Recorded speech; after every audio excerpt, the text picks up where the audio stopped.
I love being a part of Abbott Elementary. I believe it's an important show for the time that we're in. But in terms of the Barbara Howard, I'd have to give props to my Auntie Carolyn. My Auntie Carolyn was a reluctant teacher. You know, she left home. She had 3 brothers in college at Howard, and she left home. Yeah, oh, Bisons, okay, big up Bisons.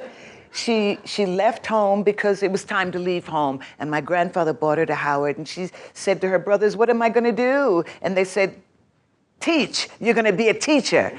And so she became a teacher, turned out to be a blue ribbon principal, Bunker Hill School in Washington, D.C. And she had the audacity to believe that her students could have more, that they shouldn't be judged by their zip code. So she invited the Queen of England to come to her school, and the Queen came twice. So that's my Barbara Howard spirit. The person that is so committed to her job, to her students, that she will not give up just because others might have because of where they live and where they come from. So thank you. And it makes for all of those roles where, I mean, there was a time, some of you are young, very young in here and don't know, that as a Black woman, you could only play maids and prostitutes. That's and right. whatever roles that people deemed necessary for you. That's and right. nothing beyond that. That's and even right. Robert De Niro had a lesson for you at one point. Share that.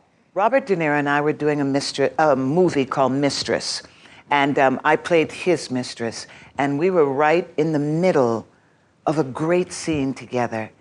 And we were sitting in the car, they were adjusting the lighting, and he looked at me and he said, "You're a damn good actress, but you need to climb that mountain and let them know that you are here because Hollywood is not looking for the Black girl, and you need to be seen." De Niro said that to you? He said that to me. Yes. You know, and I had to take it for what it meant.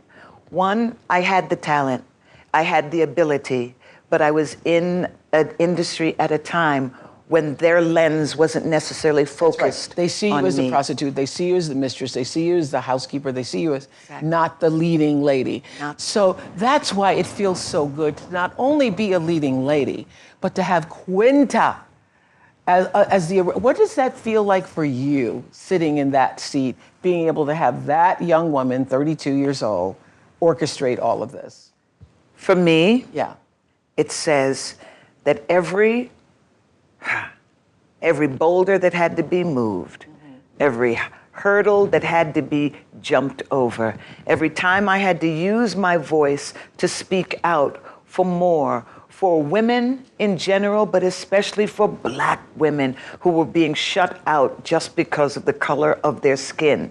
When I look at Quinta, who I look at her and I say, "That's my child right there." And I see my child coming up over the mountain. And I'm like, yes, here we are. Come on, baby, bring it.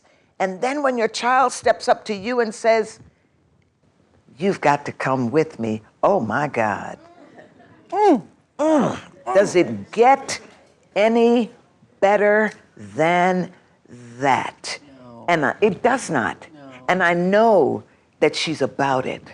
I know she's worthy. Yeah. I know she's got what it takes because she took my hand on this journey and she said, "Miss Ralph, we're going to do this." That was when she called me Miss Ralph. Now it's just Sheryl. We're going to do this.